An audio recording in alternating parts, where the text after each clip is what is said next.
Hello, class 8th. We are back with yet another video of your of the last chapter of your chemistry syllabus. Carbon वाला जो chapter है उसका हम ये 7th video करने वाले हैं, स्टार्ट कर रहे हैं. And this is going to deal with fire extinguishers and carbon cycle. मैं बहुत छोटे छोटे वीडियोस बना रही हूँ ताकि आपको जो चैप्टर है, in fact I have divided into 10 videos. 7th video है, इसके बाद 3 और हैं. बिकॉज अगर आपको जो टॉपिक रिवाइज करना हो आप वो टॉपिक देख सकते हैं, तो it will be beneficial for you instead of watching the whole thing. कई स्टूडेंट्स कहते हैं कि वन शॉट वीडियो बना दीजिए, आप एक बार में पूरा चैप्टर समझा दीजिए. बट आई डोंट थिंक कि वो आपकी एज ग्रुप के लिए ठीक है, क्योंकि आप लोगों के लिए थोड़ा थोड़ा सा टॉपिक्स करते जाइए और रिवाइज करते जाइए, लर्न करते जाइए. साथ के साथ लर्न करेंगे तो बहुत बेनिफिशियल रहेगा ये. ठीक है, स्टार्ट करते हैं. आपको कंटेंट अच्छा लगे तो do please like the video and share करिए उसके अपने फ्रेंड्स के साथ and subscribe to our channel. चलिए स्टार्ट करते हैं. Fire extinguishers. फायर एक्सटिंग्विशर्स के बारे में सबने पढ़ा है, देखा भी होगा आप लोगों ने. फायर एक्सटिंग्विशर क्या होता है? एक्सटिंग्विश करना, किसी चीज़ को बुझाना. तो फायर को एक्सटिंग्विश करने में जो डिवाइसेस यूज़ होते हैं उनको हम फायर एक्सटिंग्विशर बोलते हैं. और इसमें बेसिकली हम यूज़ करते हैं कार्बन डाइऑक्साइड गैस का. कार्बन डाइऑक्साइड गैस, क्योंकि it is a non supporter of combustion. It does not, एक तो खुद भी कंबस्टिबल नहीं है और दूसरा it is not a supporter of combustion. क्यों यूज़ करते हैं? देखो, carbon dioxide is used why? Because it is non not combustible. ना तो इसमें खुद में आग लगती है, ठीक है. इट इज़ नॉट कंबस्टिबल, एक रीज़न ये हो गया इसका यूज़ करने का. और दूसरा रीज़न क्या है कि it is not a supporter, मतलब ना तो खुद जलती है ना जलने को सपोर्ट करती है. It is not a supporter of combustion. तो इसीलिए ये गैस जो है बड़ी सूटेबल है फायर एक्सटिंग्विशर्स में यूज़ करने के लिए. ठीक है, तो अब हम जो बेसिकली 3 टाइप के फायर एक्सटिंग्विशर्स यूज़ करते हैं उनमें क्या डिफरेंस है, उनका क्या स्ट्रक्चर है, वो मैं आपको बताती हूँ. First is foam type fire extinguisher, second is soda type fire extinguisher. Foam type और सोडा टाइप ऑलमोस्ट सेम होते हैं, बस एक केमिकल का डिफरेंस होता है. और तीसरा है liquid carbon dioxide fire extinguisher. आप जब फायर एक्सटिंग्विशर पढ़ रहे हैं, देखो इसमें क्या क्या ध्यान रखना है आपको. जो याद रखने वाली चीज़ें हैं कि कौन कौन से केमिकल्स यूज़ हो रहे हैं. ठीक है, स्ट्रक्चर तो ऑलमोस्ट सबका सेम है. कौन कौन से केमिकल्स यूज़ हो रहे हैं और किस टाइप की फायर को एक्सटिंग्विश करने के लिए कौन सा फायर एक्सटिंग्विशर यूज़ हो रहा है, ये आपको ध्यान रखना बहुत ज़रूरी है. ठीक है, जैसे टाइप ऑफ फायर, मतलब पेट्रोल की फायर होती है, घर में नॉर्मल हाउस होल्ड फायर है, या फिर इलेक्ट्रिकल फायर है ना, ये डिफरेंस है. ऑयल की फायर है, तो ये सब डिफरेंस है. तो वो टाइप ऑफ फायर और उसके अंदर क्या केमिकल्स यूज़ हो रहे हैं हम फायर एक्सटिंग्विश करने के लिए, ये आपको याद रखने ज़रूर, मतलब बेसिक डिफरेंस इसी का आता है. ठीक है, तो सबसे पहले हम पढ़ने वाले हैं foam type fire extinguisher. Foam type fire extinguisher जो है, इसमें आपको समझ में आ रहा हो कि फोम निकलती है कार्बन डाइऑक्साइड के साथ. फोम निकलती है, आप ये कहेंगे कार्बन डाइऑक्साइड फोम की फॉर्म में निकलती है. झाग, सफ़ेद झाग जो होते हैं ना, और वो जो है वो जहाँ पे फायर होती है उस जगह को कवर कर देते हैं. और CO2 वैसे भी हैवी होती है, तो CO2 settles down at the bottom. तो जहाँ पे फायर लगी है उस एरिया को कवर कर देती है और ऑक्सीजन को वहाँ से हटा देती है, क्योंकि एयर हल्की होती है ना, तो एयर ऊपर चली जाती है, कार्बन डाइऑक्साइड हैवी होती है, तो उस जगह पे सेटल हो जाते हैं. That's how it cuts off the air supply, तो फायर बुझ जाती है. तो इसका स्ट्रक्चर हम देखते हैं. It consist of a metallic cylinder having a knob and a nozzle tube. अब देखिए स्ट्रक्चर देख लेते हैं और स्ट्रक्चर के हिसाब से आप पढ़िए इसको. ठीक है, देखो स्ट्रक्चर यहाँ पे दिखा रहे हैं कि क्या है. ये स्ट्रक्चर हो गया फोम टाइप फायर एक्सटिंग्विशर का. ये जो पूरा आपको स्ट्रक्चर दिख रहा है ये एक सिलेंडर हो गया. ये पूरा सिलेंडर है. सिलेंडर में यहाँ पे आपको ये नॉब दिख रही है, जहाँ पे पॉइंट आउट किया है ना, नॉब है. और नॉब क्या है? नॉब किससे? और बाहर एक नोजल ट्यूब है. ये जो बाहर आ रही है पूरी नोजल ट्यूब है. नोजल ट्यूब के एंड में एक नोजल लगी है. नोजल क्यों लगी है? ताकि फोम के फ्लो को ना डायरेक्ट कर सके कि हाँ एक जगह यहाँ पे जाना है फ्लो. और नोजल जैसे पाइप में आप अंगूठा लगा के पानी का छिड़काव करते हैं ना, स्प्रिंकल करते हैं, ऐसे ही, ताकि वो हम फोम की डायरेक्शन को मैनेज कर सके. That is why it has got a nozzle. अब जो हमारा जो सिलेंडर है, ये जो पूरा फोम सिलेंडर है, ये किसका होता है? मेटल का बना होता है, मेटालिक सिलेंडर है. And it is filled with a saturated solution of sodium bicarbonate. ये जो पूरा सिलेंडर है ना, यहाँ से लेके यहाँ तक, इस पूरे में क्या सोल्यूशन फिल्ड अप है? Sodium bicarbonate. ठीक है, प्लस सेपोनिन. सेपोनिन एक और केमिकल है जिसको हम डालते हैं ताकि झाग बन जाए. बहुत जो फोम क्रिएट होता है ना, वो इस सेपोनिन की वजह से क्रिएट होता है. ठीक है, तो सेपोनिन का मेन फंक्शन है to create foam. Foam create कर रहा है सेपोनिन, ये ध्यान रखिएगा। सोडियम बाइकार्बोनेट का फॉर्मूला क्या होता है, NaHCO3, ठीक है, फॉर्मूले ध्यान रखना सबके। NaHCO3 is sodium bicarbonate, okay. तो यहाँ पे सोडियम बाइकार्बोनेट फिल्ड अप है, और ये एक अच्छा, अब इस सिलेंडर में क्या है, एक ग्लास की वायल है। ये जो स्ट्रक्चर है ना, ये जो आपको दिख रहा है, ये एक स्पेशल, एक सिलेंडर के अंदर एक स्पेशल कैविटी है, जिसके अंदर ये वाली जो बॉटल है, जो मैं रेड कलर से बना रही हूँ, ये जो है जिसमें कि एल्यूमिनियम सल्फेट भरा हुआ है, ये कांच की बॉटल है, ठीक है।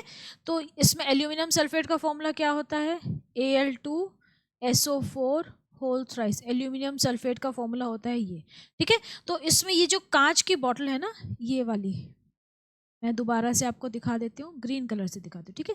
ये जो बॉटल है, ये ग्लास की वायल है, और इसके अंदर एल्यूमिनियम सल्फेट भरा हुआ है। अब जब कहीं फायर लग गई है और हमें आग बुझानी है, तो क्या होता है, इस सिलेंडर को उल्टा करके ना, ये वाला जो हिस्सा है, इसको ज़मीन पे ज़ोर से मारते हैं। जब ज़मीन पे ज़ोर से मारते हैं तो क्या होता है, ये जो मैकेनिज्म है ये एक्टिवेट हो जाता है, और ये कांच की जो वायल है ये टूट जाती है। जब कांच की वायल टूट जाती है तो एल्यूमिनियम सल्फेट सॉल्यूशन इसमें से निकल आता है, और किससे मिक्स हो जाता है, सोडियम बाइकार्बोनेट से, और ये दोनों रिएक्ट करके फिर बहुत सारी CO2 प्रोड्यूस करते हैं, जो कि इस नोजल के थ्रू आती है, और जिसको हम आग बुझाने के लिए यूज़ करते हैं, ठीक है। तो ये सारे डिटेल्स आपको नीचे दे रखी हैं, अभी जो मैंने बोला है। अब दोबारा से पढ़ लेते हैं। A glass bottle containing aluminium sulphate is kept inside the metallic cylinder, ठीक है। ग्लास बॉटल में क्या रखा है हमने, एल्यूमिनियम सल्फेट है, ये एल्यूमिनियम सल्फेट का फॉर्मूला है। When we strike the knob of the extinguisher against a hard surface, the glass bottle breaks. जब आग लगती है, इसको उल्टा करके जोर से मारते हैं, ताकि वो ग्लास की बॉटल ब्रेक हो जाए, एल्यूमिनियम सल्फेट निकल आए और सोडियम बाइकार्बोनेट के साथ रिएक्ट करे, ठीक है। तो सोडियम बाइकार्बोनेट और एल्यूमिनियम सल्फेट कांटेक्ट में आ जाते हैं, and they react to produce carbon dioxide gas and aluminium hydroxide. ये देखो, सोडियम बाइकार्बोनेट और एल्यूमिनियम सल्फेट का रिएक्शन दिखा रहे हैं। क्या बन रहा है, सोडियम सल्फेट जो कि सिलेंडर में ही सोल्यूशन में नीचे रह जाता है, एल्यूमिनियम हाइड्रोक्साइड भी वहीं सेटल हो जाता है, और CO2 गैस जो है वो निकलती है। CO2 गैस नोजल के थ्रू स्प्रे करते हैं हम, जहाँ पे आग लग गई है वहाँ पे, तो वो फोम की फॉर्म में कवर कर लेती है सब चीज़ों को, ठीक है। A substance called saponin is added to sodium bicarbonate solution to produce a foam of carbon dioxide.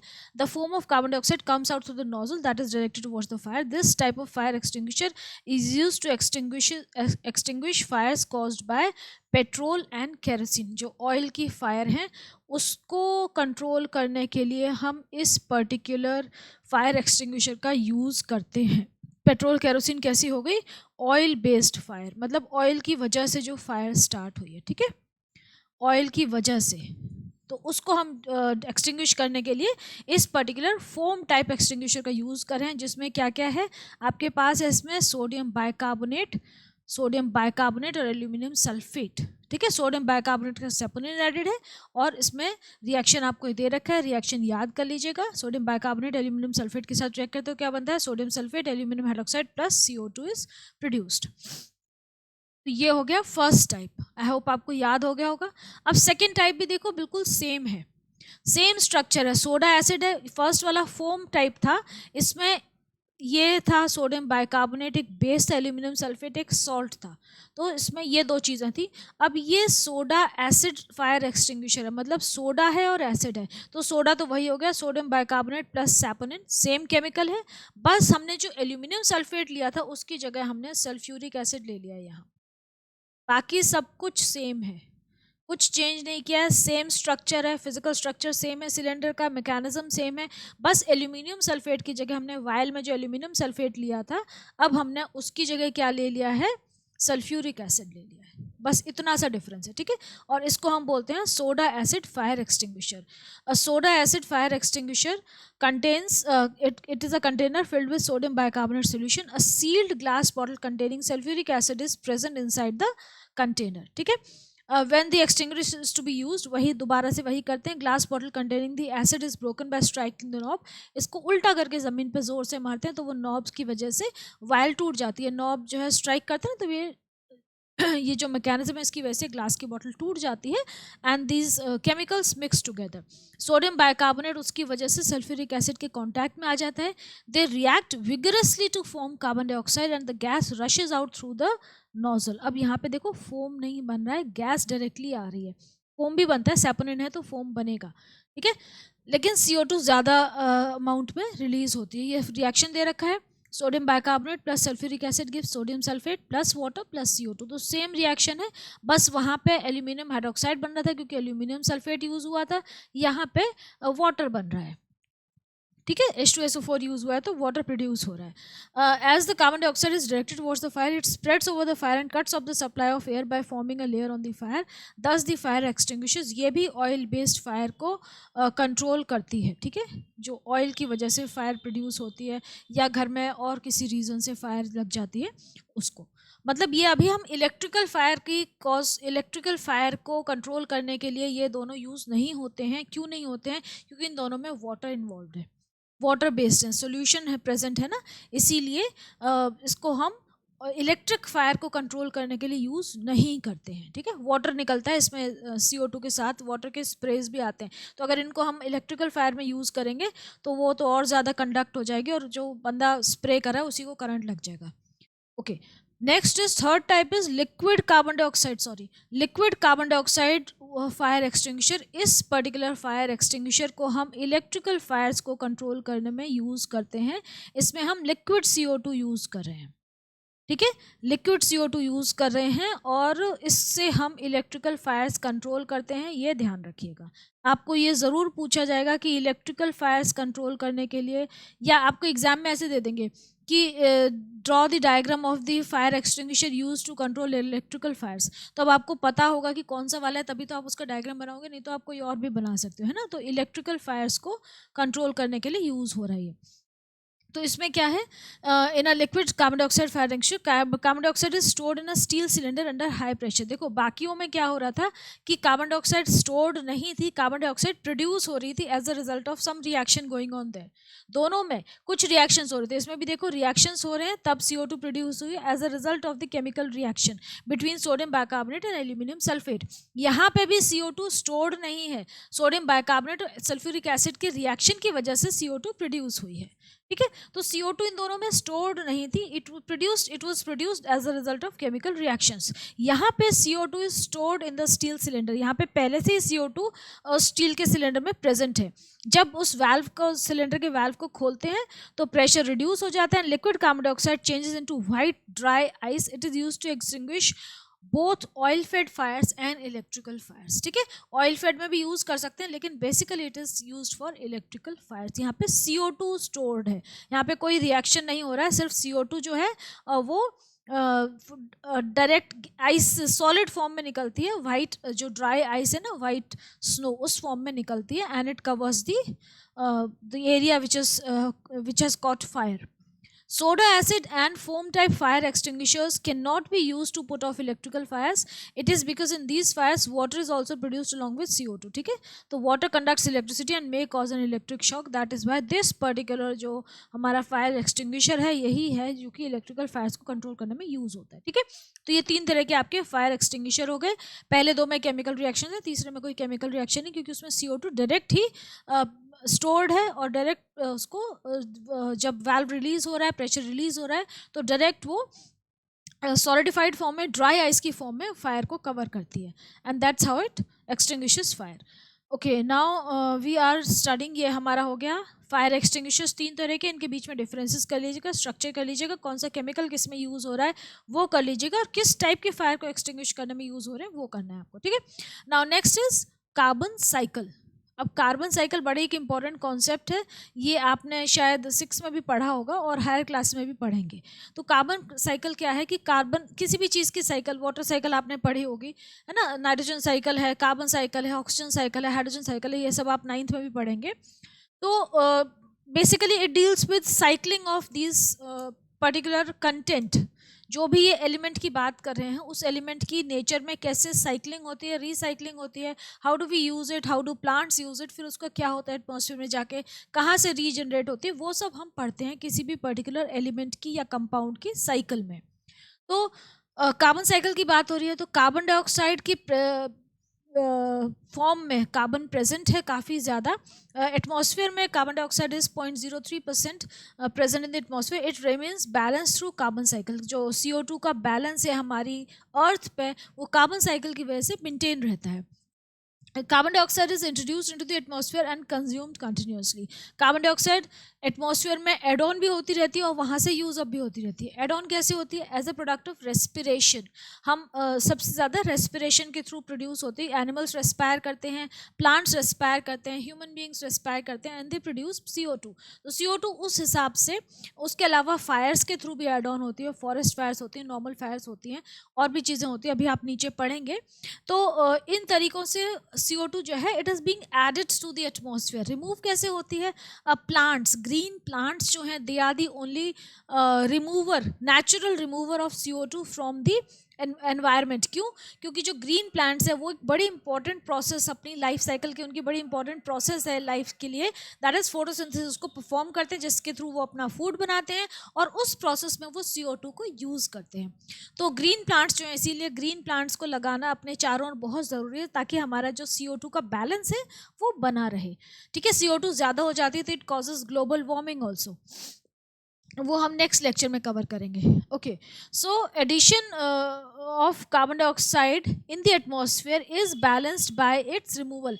Actually आज की डेट में तो हम ज़्यादा CO2 प्रोड्यूस कर रहे हैं, कंज्यूम कम होती है, तो ये बैलेंस गड़बड़ नहीं होना चाहिए। It should be balanced. अगर बैलेंस गड़बड़ होता है तो फिर क्या होती है? ग्लोबल वार्मिंग हो जाती है और भी सारे कुछ प्रॉब्लम्स होती है। ग्लोबल वार्मिंग से क्या होता है? ग्लेशियर्स मेल्ट होते हैं, हमारा जो नॉर्मल जो विंटर्स हैं, विंटर का टाइम आपने देखा होगा, विंटर्स कम हो गए हैं, कहीं पे बहुत ज़्यादा हो गई है, कहीं पे सर्दी पड़नी बंद हो गई है। एटमॉस्फेयर में बहुत चेंज हो गया। मतलब हम पहले ये सुनते थे कि हमारे नानी दादी के ज़माने में ऐसा होता था, लेकिन आजकल वी कैन ईजिली से कि हाँ 10 years back I can confidently से हाँ 10 ईयर्स बैक इतना बहुत ठंड पड़ती थी, अब ठंड पड़नी बंद हो गई है। मतलब बहुत ज़्यादा एटमॉस्फेयर में, क्लाइमेट में चेंजेस आ गए हैं। That is because of the disturbance of these elements. Carbon cycle की डिस्टर्बेंस हो गई है, ग्लोबल वार्मिंग बहुत ज़्यादा हो गई है because of so many issues. So that is why carbon cycle का बैलेंस बहुत ज़रूरी है, CO2 का बैलेंस बहुत ज़रूरी है नेचर में। ओके, अब हम देखते हैं आगे क्या दे रखे। Addition of CO2 in the atmosphere. CO2 जो है एटमॉस्फेयर में किन किन प्रोसेसेस से एड ऑन होती है? पहली होगी respiration of human beings, animals and plants. तीनों की रेस्पिरेशन से CO2 सब एक्सेल करते हैं, तो CO2 is being added to the atmosphere by decay of dead plants and animals। जब dead plants and animals का decay होता है नेचर में तो they also give out CO2। they are all organic compounds। dead plants भी organic compounds है, animals भी organic compounds है। इनका जब natural decay होता है तो they give out CO2। By combustion of fuels, fuels burn करते हैं, CO2 प्रोड्यूस होती है। इंडस्ट्रीज में CO2 प्रोड्यूस होती है। वोल्केनिक इरप्शंस में CO2 रिलीज होती है। And by sea water when percentage of carbon dioxide increase in water. अगर सी वाटर में, सलाइन वाटर में भी CO2 की परसेंटेज इंक्रीज हो जाती है due to any reason, manifold reasons हो सकते हैं, किसी भी रीजन से अगर ऐसा होता है तो दे ऑल्सो मतलब CO2 उसमें से भी निकलती है, सी में से भी निकलती है। Can you imagine? there are so many sources of addition of CO2 in the atmosphere। now removal किस किस प्रोसेस से होता है? एडिशन के तो कितने सारे सोर्स हो गए, अब रिमूवल कैसे कर सकते हैं हम? रिमूवल का है एक सबसे बड़ा जो प्रोसेस है, that is by photosynthesis. Plants use carbon dioxide to make their food by the process of photosynthesis. Photosynthesis की डेफिनेशन याद है, फोटोसिंथेसिस का फॉर्मूला याद है, आपने पढ़ा होगा। ठीक है, तो फोटोसिंथेसिस क्या है? जिसमें कि CO2 और H2O के थ्रू प्लांट्स क्या प्रोड्यूस करते हैं? ग्लूकोज प्रोड्यूस करते हैं in the presence of sunlight and they use their chlorophyll. तो ग्रीन प्लांट्स हम इसलिए बोलते हैं क्योंकि क्लोरोफिल होता है उनमें। Second is by dissolution of carbon dioxide in water from atmosphere. दूसरा तरीका क्या है एटमॉस्फेयर CO2 को रिमूव करने का? कि पानी में वो थोड़ी बहुत डिजोल्व हो जाए। पानी में वो अपने आप ज़्यादा डिजोल्व नहीं होती है। तो बेसिकली जो सबसे इंपॉर्टेंट मेथड है CO2 को रिमूव करने का या कार्बन साइकिल को बैलेंस रखने का या CO2 कंटेंट को बैलेंस रखने का हमारे एटमॉस्फेयर में, that is the process of photosynthesis. Means we should plant as many trees as possible around us. Okay, अब कार्बन साइकिल दे रखी है आपको, ये थोड़ा सा डायग्राम दे रखा है, बहुत ज़्यादा डिटेल नहीं है आपके सिलेबस में, बस ये डायग्राम कर लीजिएगा। देखिए कार्बन साइकिल इन एयर, यहाँ पे ये बॉक्स दे रखा है, इसमें दे रखा है कार्बन साइकिल जो है, कार्बन डाइऑक्साइड जो है वो एयर में है, तो एयर में कहाँ कहाँ से आ रही है, कौन कौन सी प्रोसेस के थ्रू आ रही है एयर में। देखो सबसे पहले तो एनिमल्स रेस्पायर कर रहे हैं तो CO2 दे रहे हैं वो। फिर प्लांट्स रेस्पायर कर रहे हैं, they are also producing CO2। Fossil fuels को हम बर्न करते हैं, then again CO2 is being produced. ये डीके हो रहा है, एनिमल्स का डीके हो रहा है, वो फॉसिल फ्यूल्स में कन्वर्ट हो जाते हैं, फिर फॉसिल फ्यूल की बर्निंग हो रही है, then also CO2 is produced. And plants जो हैं वो प्लांट्स को एनिमल्स खाते हैं, एनिमल्स फिर CO2 प्रोड्यूस करते हैं। अब प्लांट्स की डिकम्पोजिशन से भी फॉसिल फ्यूल्स बन रहे हैं, और अल्टीमेटली जो है वो सब कुछ जो है वो CO2 ही प्रोड्यूस कर रहे हैं। CO2 यूज़अप कैसे हो रही है, सिर्फ एक फोटोसिंथेसिस की प्रोसेस है जो कि CO2 को प्लांट्स से CO2 यूज़ करने में हेल्प कर रही है, सिर्फ एक ये प्रोसेस है। ये जो वाला स्टेप है ना, dissolution of CO2 in water from atmosphere, ये बहुत कम होता है, मैंने आपको बताया। जो मेजर परसेंटेज है वो क्या है, फोटोसिंथेसिस के थ्रू हम यूज़ करते हैं CO2 को। तो ये हमारी कार्बन साइकिल होगी। मेन चीज़ क्या है कि आपको जितने ग्रीन प्लांट्स लगा सकें उतने ग्रीन प्लांट्स लगाइए, ताकि हमारा जो एटमॉस्फेयर में CO2 का बैलेंस है वो बना रहे, ठीक है। So this is all about this particular topics. ये लेक्चर हम यहीं फिनिश कर रहे हैं। नेक्स्ट में जैसे कि मैंने आपको बताया, हम green house effect and global warming के बारे में थोड़ा सा पढ़ेंगे, एंड देन उसके बाद 2 और लेक्चर बचेंगे, क्योंकि कार्बन मोनोऑक्साइड बची है। इसके देखो ये 7th लेक्चर हो गया, 8th में हम ये पढ़ लेंगे, 9th में हम पढ़ेंगे कार्बन मोनोऑक्साइड के बारे में, कार्बन मोनोऑक्साइड की प्रिपरेशन प्रॉपर्टीज़, और 10th वाले में हम चैप्टर एंड की एक्सरसाइज करेंगे, ठीक है। So we'll be finishing this chapter in 10 lectures. So all right, take care, study well, और लाइक करिए वीडियो को, शेयर करिए अपने फ्रेंड्स के साथ, and subscribe to the channel also. Okay, take care.